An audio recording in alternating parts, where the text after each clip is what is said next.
우리 부모님들이 자녀들 어렸을 때에 그 자녀들을 조금 움직이려고 동기부여해서 좀 움직이려고 조건도 내걸고 좀 약속을 할 때가 있습니다. 저도 아이들 좀 몇 해 전에 예전에 그 코로나 때 하도 아이들에게 살이 쪄서 그 좀 살 좀 빼게 다이어트 좀 시키려고 좀 조건을 내걸고 약속을 했습니다. 그 뭐 성과급 제도처럼 빼는 만큼 용돈을 좀 추가로 더 주기로 했어요. 그래서 겨울방학 시작할 때 딱 체중을 다 같이 쟀습니다. 체중을 재고 겨울방학 끝날 때 체중을 쟀을 때에 그때 한 1kg, 1kg당 2만 원, 3만 원 이렇게 정했어요. 그 애들이 참 어차피 아이들도 좀 살을 빼야 되는데 열심히 뺐습니다.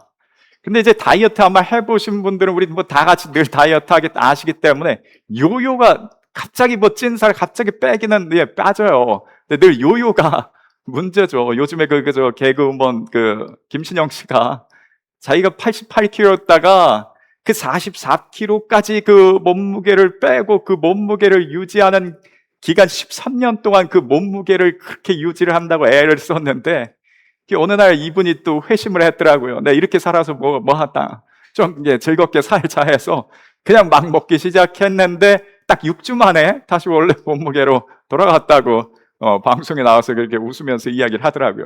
그러니까 아이들에게 얘네 이렇게 금방 빼봤자 또 요요 어차피 올 텐데, 그리고 제가 특약사항으로 너네 이 몸무게를 6개월 동안 유지를 하면, 그래서 여름방학 때쯤에 한 번 더 몸무게 재서 그 몸무게 유지하는 사람은 무조건 추가로 곱하기 2해서 용돈 더 준다. 그랬더니 아이들이 그때 열심히 뺐습니다. 그 둘째가 얼마 전에도 아빠 그거 한 번 더 하면 안 되냐고 그렇게 했는데 제가 그 2배 더 줄 때쯤 돼 애들이 뭐 잊어버렸겠지. 그 6개월쯤 지났는데 그거 알겠나 싶었는데 약속이 무섭더라고요. 애들은 약속을 받은 사람은 그 반드시 기억합니다. 그래서 저도 이 부모로서 이 말의 권위가 이번 한 번 약속을 어기면 나중에 그 말의 권위가 사라지기 때문에 약속을 지켰습니다. 그래서 지켰습니다. 그러면서 제가 좀 드는 생각이요. 하나님은 우리가 한두 사람과 약속을 한 게 아니거든요.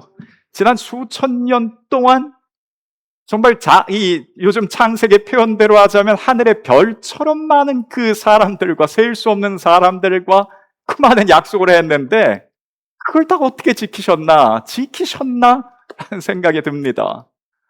우리 육신의 부모님들은 뭐 하다가 정 안 되면 아빠 미안하다, 이번에는 그 약속을 좀 못 지킬 것 같다 혹은 하기도 하고요. 그거 언제적 얘기냐, 그거 이제 6개월 전에 했던 얘기를 아직까지 그 얘기를 하면 어떻게 하냐 하는 그런 얘기도 육신의 부모님들은 할 수 있습니다. 근데 아버지 하나님은 아예 못을 박아 놓으셨어요.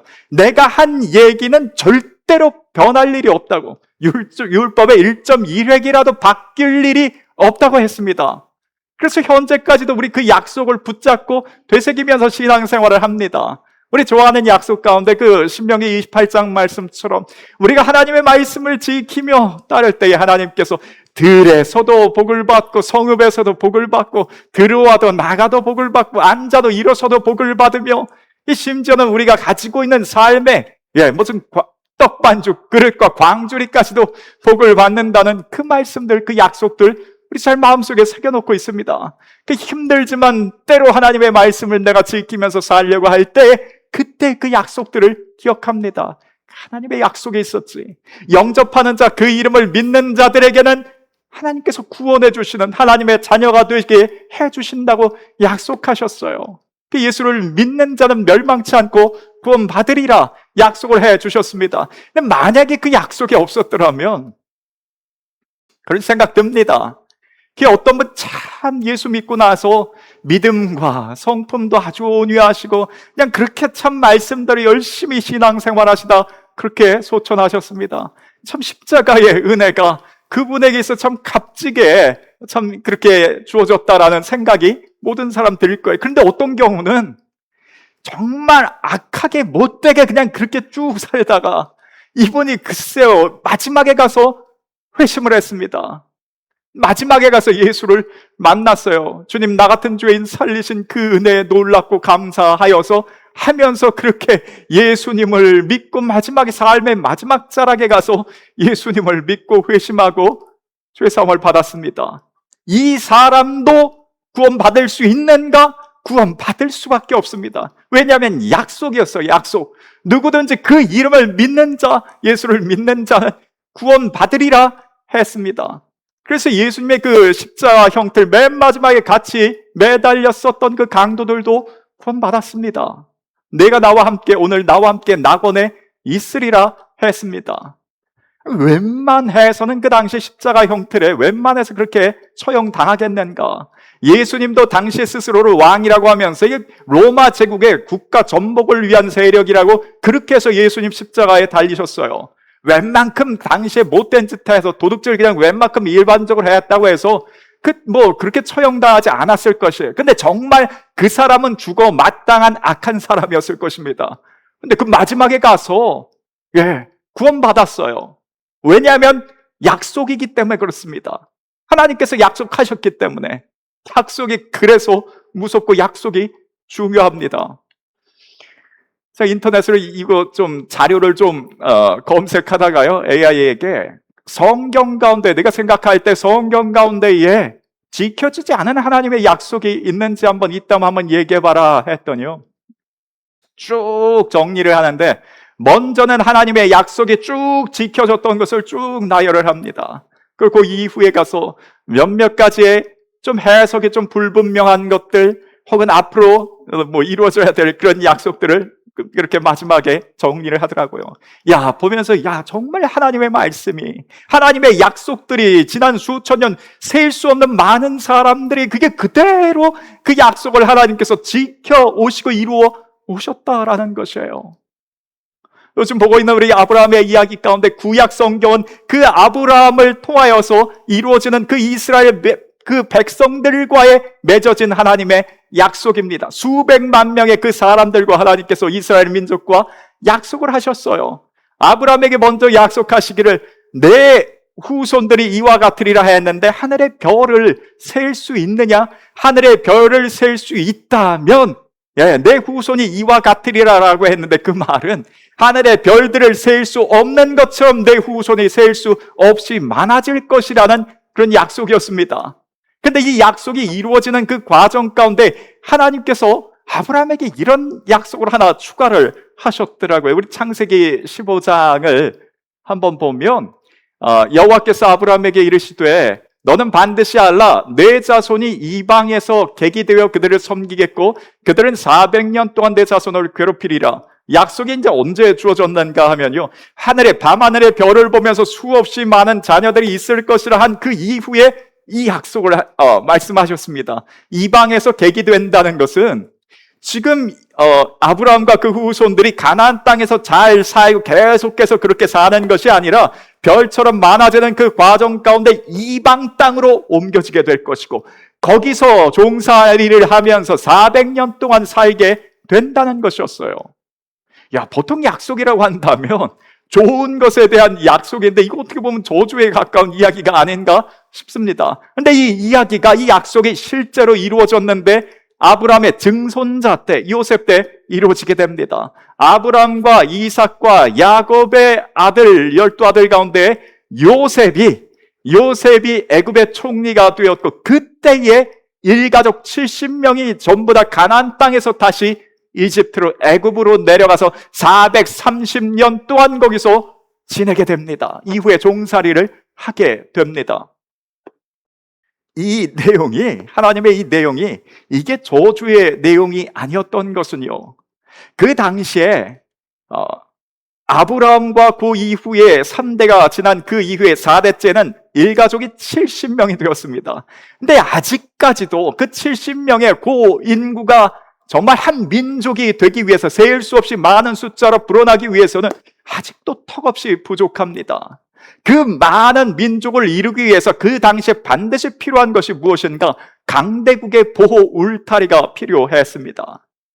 이 시기에 조그만 유엔이라는 단체가 있어서 국제 질서를 유지할 수 있었던 것도 아니고요. 그 당시에 조금만 나라가 커지려고 한다면 여기서도 약탈이 들어오고 저기서도 공격이 들어올 그때였습니다. 롯이 거주하고 있는 그 소돔 땅에도 계속해서 윗나라들의 그 북쪽 연합국에 조공을 들이고 있던 그런 때였어요. 근데 그런 시기에 한 일가족이 점점점 부흥하고 성장한다는 것, 주변 나라들이 결코 그냥 두지 않을 상황이었습니다. 그래서 하나님께서는 그들을 애굽의 보호 울타리 가운데 넣어두셨어요. 그래서 그 가운데 마치 어머니의 뱃속처럼, 인큐베이터처럼 그 가운데에 400년 동안, 430년 동안 그 숫자가 불어나게 하셨는데, 이후에 400년이 지난 그 이후에는 남자 장정의 숫자만 60만이 됐습니다. 전체 모든 인구를 다 합친다면 대략 200만 명이 넘는 숫자가 됐다는 거예요. 그 당시에 전 세계 인구 추산하기를 한 4천만 명 정도로 추산합니다. 그러니 전 세계 인구의 5%가 해당하는 큰 민족으로 되게 해주셨어요. 하나님의 약속이 이렇듯 이루어졌습니다. 약속하셨으니 그 약속이 이루어진다는 거예요. 이후에 다시 가나안 땅으로 돌아온 이야기가 구약 성경의 절반을 이루고 있습니다. 그리고 다윗과 솔로몬 때 그 나라가 부강했다가 이후에 잠시 교만하여서 바벨론이라는 제국에 패망했고 이후에 사로잡혔던 곳에서 돌아온다는 그 모든 약속들이 구약 성경에 기록되어져 있으며 그 약속대로 다 이루어졌습니다. 예수님께서 오셨을 때는 너희가 유대인들을 향해서 너희가 모든 민족에게 사로잡힐 것이요 흩어지리라 했습니다. 어떻게 보면 지난 2000년 동안 그 예수님의 약속대로 그대로 이루어졌어요. 1948년도에 그 이스라엘이 영국에서 독립하기 그 전까지 그들은 그냥 흩어져서 지냈습니다. 그러다가 그 이후에 그들이 나라를 이루게 되었고, 성경에 로마서를 통해서 보자면 그 유대인들이 어느 때에는 다시 회심하고 회개하고 예수를 믿고 돌아오리라는 그 시기가 언젠간 이루어지지 않을까 싶습니다. 왜냐하면 하나님의 약속이기 때문에 그렇습니다. 이제는 그 약속이 이스라엘 백성 안에서 뿐만 아니라 예수를 믿는 우리 모든 사람들에게 적용되는 것이 성경 하나님의 약속입니다. 그래서 이 성경은 말하자면 하나님의 약속 전집과 같습니다. 모든 것이 그 안에 담겨진 그대로 지금까지 이루어졌고 그 약속들은 계속해서 이루어질 과정 가운데, 예정 가운데에 있습니다. 주 예수를 믿으라 너와 내 집이 구원받으리라 했던 그 말씀처럼 우리를 통하여서 온 집안이 다 구원받게 되는 역사가 일어나게 될 줄 믿습니다. 이번 한 주간도 하나님께서 들풀도 하나님께서 입히시고 먹이시거든 하물며 너일까 보냐라고 했습니다. 말씀 그대로 하나님께서 이번 한 주간도 우리를 입히시고 지키실 것은 말씀의 약속이기 때문에 그렇습니다. 그 이름을 믿는 자는 구원받으리라, 주의 백성이 되리라. 전부 다 하나님의 약속이며 약속대로 되어질 것이에요. 아버지는 그 약속에서 벗어나지 않겠다고, 반드시 지키겠다고 말씀하셨어요. 확답을 주셨습니다. 그래 의심하지 않고 우리는 성경의 모든 약속을 믿고 받아들입니다. 근데 안타깝게도 창세기의 아브라함 때는 그 약속 전집이 없었어요. 성경이 없을 때였습니다. 그래서 그때 하나님께서 주시는 말씀들을 듣고 그 약속을 새기면서 지냈을 때였어요. 그러던 중에 오늘 읽었던 16장 1절에 이런 상황에 대한 이야기가 나옵니다. 아브라함의 아내 사레는 출산하지 못하였고 라는 말씀이 나왔습니다. 우리는 성경을 알고 있습니다. 아브라함의 아내 사레가 출산하지 못했는데 보니까 창세기 16장이에요. 우리가 알기로는 언제 출산을 하게 되는가? 창세기 21장이 돼야지만이, 그때가 돼야지만이 출산을 합니다. 그러니 사레가 출산하지 못하는 저 말씀에 대해서 우린 걱정할 것도 하나도 없어요. 그래서 아브람과 사레가 걱정하지 마시라고, 아직 그때가 되지 않았을 뿐이니, 하나님의 때가 되지 않았을 뿐이니, 뭔가 건강에, 사라의 건강에 문제가 생기고 질병이 생기고 하나님의 뜻이, 약속이 바뀌어서가 아니라 아직 그 때가 되지 않았어요. 때가 되지 않았으니 잠깐만 조금 기다리라고 얼마든지 우리는 아브라함과 사라에게 이야기해 줄 수 있습니다. 아직 16장이라고, 걱정하지 말라고, 21장에 반드시 나오게 되어 있다는 것을 우리는 알고 있으니, 약속을 다 가지고 있으니 얼마든지 이야기할 수 있어요. 그런데 아브라함과 사라는 하나님의 약속이 흐려졌어요. 그 마음 가운데에 희미해졌습니다. 이 상황을 좀 우리 가운데 적용해 보면서요, 우리 하나님의 약속을, 아브라함과 사라가 받았던 그 약속, 그 이상의 참 어마어마한 약속을 우리 성경을 통해서 받았는데, 마치 그 약속을 받지 못한 사람들처럼 우리 행동하지 않기를 원합니다. 우리 아브라함과 사라에게 그만큼 정확하게 확실하게 이야기해 줄 수 있는, 막상 그 상황이, 문제가 조금 변형돼서 우리 가운데에 그 문제가 찾아올 때에 마치 약속을 하나도 받지 못한 사람들인 것처럼 우리가 행동할 때가 있다는 거예요. 아브라함과 사라이는 그렇게 확실하게 이야기해 줄 수 있고, 우리 주변 교우들, 우리 친구들의 믿음의 형제들에게는 하나님께서 우리에게 말씀해 주셨던 것을 거기를 명확하게 이야기를 해 주는데, 막상 내 문제에 대해서는 하나님의 약속을 받지 못한 것처럼 우리가 여기며 행동할 때가 있다는 것이에요. 이게 왜 그런가 하면요, 우리가 아브라함의 상황이나 주변 사람들의 상황들을 볼 때는 그 전체를 봅니다. 아브라함의 생애 그 전체를 바라봐요. 아유, 아브라함 형제 걱정하지 마시라고. 이전에 하나님께서 약속하셨던 대로 가나안 땅에 잘 정착하지 않았냐고. 애굽 왕도 당신을 어떻게 하지 못했고, 4개국 연합군도 당신이 물리치지 않았냐고. 하나님께서 다 그 모든 일을 행하셨는데 조금 기다리면 다 모든 일이 하나님 좋게 해 주실 것이라고. 그 전체를 보면서 이야기를 하면 약속이 희미해지지 않고 확실하게 하나님에 대한 믿음을 가지고 이야기합니다. 그런데 우리는 때로 왜 내 자신의 문제일 땐 그 약속이 희미해지는가? 문제만 보기 때문에, 시야가 좁아져서 그 문제만 집중하고 바라보기 때문에, 전체를 바라보지 못하기 때문에 때로 우리가 약속을 받지 못한 사람들처럼 행동한다는 것입니다. 아브라함과 사라도 그랬습니다. 이전에 이루어졌던 약속들 전체는, 그거는 이미 그 마음 가운데 생각이 좁아져서 지금 현재의 내 문제만 딱 바라보니까 이와 같은 이야기를 하는데, 그 다음 구절입니다. 사라가 아브라함에게 이르되 여호와께서 내 출산을 허락하지 아니하셨으니 라는 말을 사라가 합니다. 약속이 이제 바뀌어 버렸어요. 스스로 약속을 바꿔버렸습니다. 원하건대 내 여종에게 들어가라. 내가 혹 그로 말미암아 자녀를 얻을까 하노라. 아브라함이 사라의 말을 들으니라. 말을 들었다라는 것은 아브라함도 동일하게 생각했다는 것입니다. 이후에 우리 읽었던 3절 말씀해 보니까 가나안 땅에 정착한 지 10년이 지났더라 했습니다. 고향을 떠나서 이미 10여 년이 지났습니다.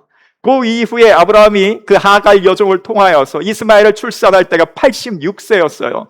지금은 그 이스마엘이 태어나기 1년 전이니 아브라함 나이는 85세가 맞습니다. 아브라함 나이 85세, 사라의 나이 75세. 이때 10년이 됐으면 정말 모래알처럼 많은 숫자의 자손들이 생기려면 이 10년 동안에 최소한 둘, 셋은 자녀가 나와야 되는데, 아무것도 없는 그 상황, 그 문제만 바라보니까 이미 나는 틀렸다는 거예요. 나는 틀렸다.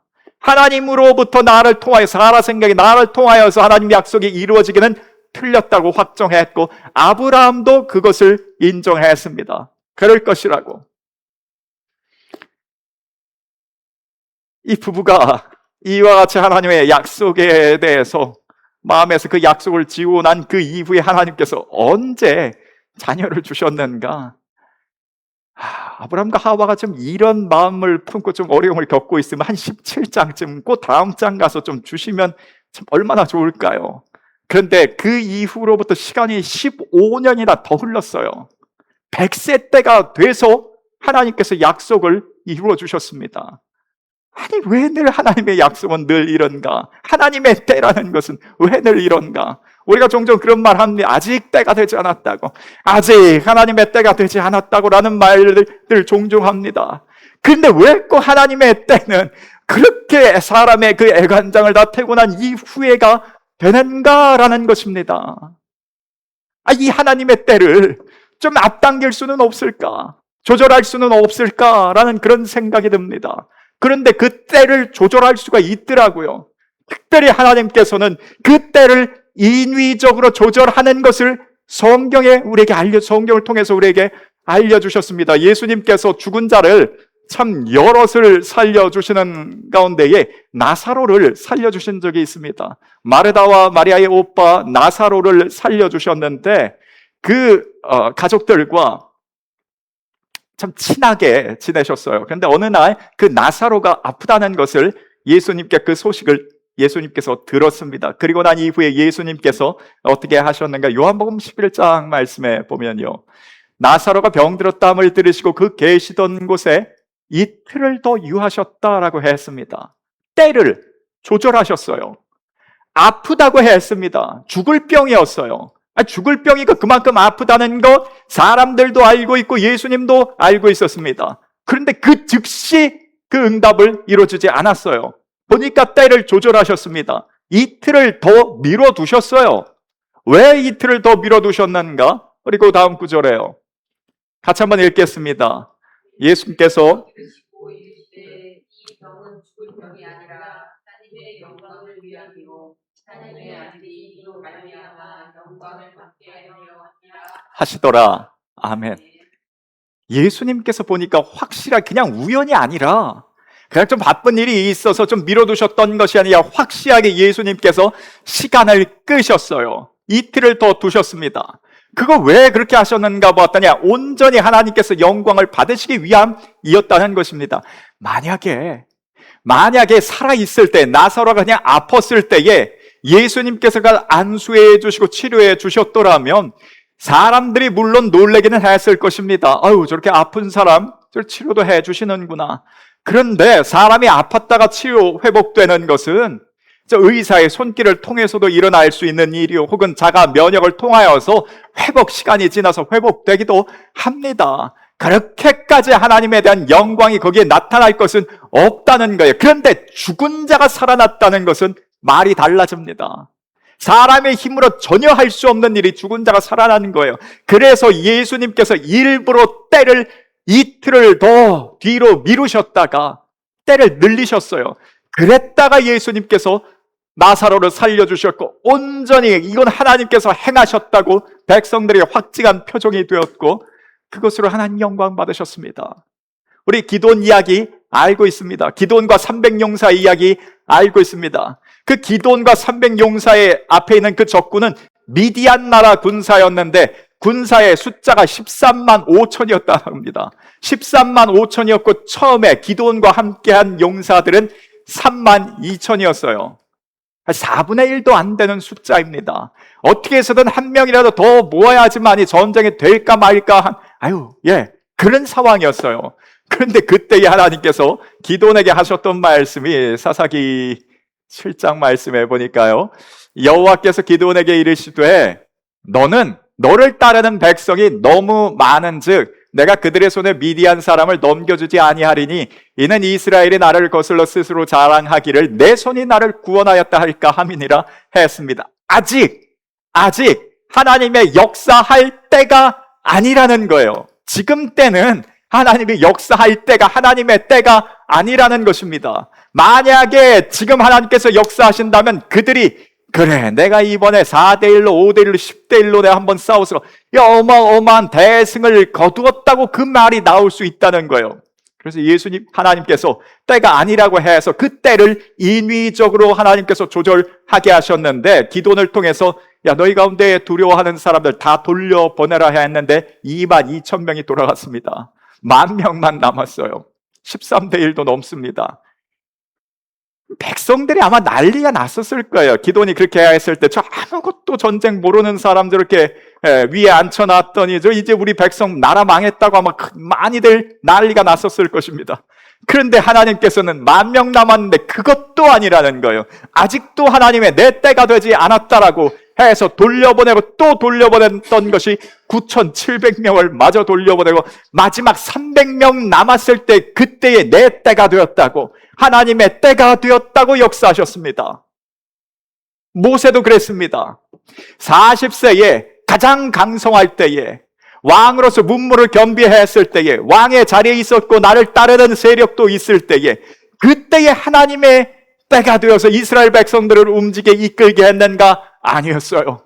그때는 하나님의 때가 아니었습니다. 아마 그 40세의 모세처럼 매력적인 지도자는 없었을 거예요.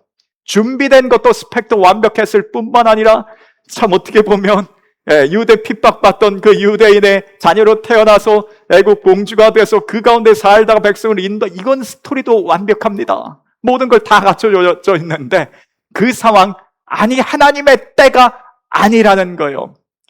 어느 때가 하나님의 때인가? 80세에 아무런 힘이 없는 그때에 나 같은 자가 무엇을 할 수 있냐? 나는 혀가 둔한 자이고 혀만 둔한 것이 아니라 행사가 둔한 자임을 80세의 모세가 고백할 그때에 이때가 하나님의 때라고 하나님께서 모세를 사용하셨습니다. 만약 40세의 그때에 하나님께서 모세를 사용하였더라면 이스라엘은 하나님의 백성이 아니라 모세의 백성이 되었을 거예요. 모세, 저 사람을 바라보라고, 저 사람이 우리의 인도자라고 그만한 힘과 능력을 가진 모세를 더 바라봤을 것입니다. 75세에 아브라함이 자녀를 출산했습니다. 그의 사업적인 수단과 그 목축업 기가 막히게 해서 이 많은 숫자가 늘어났다고 사람들은 이야기했을 거예요. 그런데 100세에 자녀가 태어난다는 건 이야기가 달라집니다. 온전히 하나님만 영광 받을 수 있는, 이건 하나님께서 하셨다고 아브라함과 사라뿐만 아니라 온 동네 모든 사람들이 다 고백할 수 있는 그때가 하나님의 때였습니다. 우리 상황 가운데에 정말 100세의 아브라함과 같고 80세의 모세와 같은 그 상황, 그때가 됐다면, 내가 정말 뭔가 할 수 없는 그때가 됐다면 그때에 우리가 오히려 기대할 법합니다. 하나님의 때가 진짜 가까이 다가왔구나라는 것을 기대합니다. 반면에 아직 나에게 많은 힘이 있더라면 우리는 정말 마음을 죽기 살기로 다하여서 마음을 겸손하게 낮추고 또 낮추고 살아야 될 것입니다. 그래야지만이 하나님의 역사하심이, 임재하심이 있다는 거예요. 기드온과 300명의 사람들이 그렇게 기적과 같은 일을 행했는데 시간이 지나니까 사람들이 이후에 결국 뭐라고 하시는지, 뭐라고 하는지 보면요. 그때에 이스라엘 사람들이 기드온에게 이르되 당신이 우리를 미디안 사람이 손에서 구원했다고, 그 이후에 당신과 당신의 아들들, 당신의 손자가 우리를 다스리라고 그렇게 이야기를 합니다. 이게 사람들이라는 거예요. 시간이 지나면 하나님에 대해서 어차피 힘해지는 것이, 그게 사람의 본성이, 죄를 가진 사람의 본성이라는 거예요. 그래서 하나님의 때는 언제인가? 하나님의 완전한 하나님의 역사하심과 이게 하나님의 기적이라고 하나님의 역사하심, 그걸 인정하고 고백할 만한 때까지 하나님께서 시간을 두신다는 것입니다. 이 하나님의 때를 앞당기는 것은 다른 것이 아니더라고요. 내 스펙을 더 쌓는 것, 그게 중요한 것이 아니라 75세의 아브라함이 100세의 그 신앙을, 하나님 앞에 가지고 있는 그 신앙을, 온전히 하나님께서 하셨다는 그 신앙을 미리 당기면 당길수록 하나님의 때는 빨리 온다는 것입니다. 만약 40세의 모세가 80세의 모세가 가지고 있었던 그 겸손함과 낮은 마음을 그가 그때에 가지고 있었더라면 그 하나님의 역사하심과 그때는 훨씬 더 앞당겨졌을 것입니다. 기드온과 그 300용사가 전적으로 하나님만 바라보았더라면 처음에 그 32,000명 계속해서 숫자를 줄이는 그 전전긍긍할 만한 그 상황 겪지도 않았을 것입니다. 하나님의 때가 어느 때인가? 전적으로 하나님의 역사하심과 인도하심을 우리가 인정할 수 있을 때, 낮고 낮은 마음으로 하나님을 바라보고 있을 때, 그때가 바로 하나님의 때입니다. 우리 신앙 가운데에 약속으로 주셨던 하나님의 말씀이 희미해질 때가 있습니다. 그 희미해질 때, 우리 믿음이 좀 약해질 때에 하나님께서 아브라함을 이끌고 가서 다시 밤하늘을 보여주시면서 약속을 재확인시켜 주셨습니다. 우리도 무시로 하나님과 손을 잡고 밤하늘을 바라볼 수 있기를, 성경을 통해서 하나님의 약속을 기억할 수 있기를 원합니다. 그러면서 그 하나님의 약속, 그 때를 얼른 우리 삶 가운데 받기 위해서 더 하나님을 인정하면서 더 낮은 마음으로, 더 겸손한 마음으로 하나님을 바라보는 우리 믿음, 우리의 신앙 또 우리의 가족, 우리 자녀들 되기를 소원합니다. 오늘 우리 주신 말씀을 가지고 같이 한번 기도합니다. 전적으로 우리가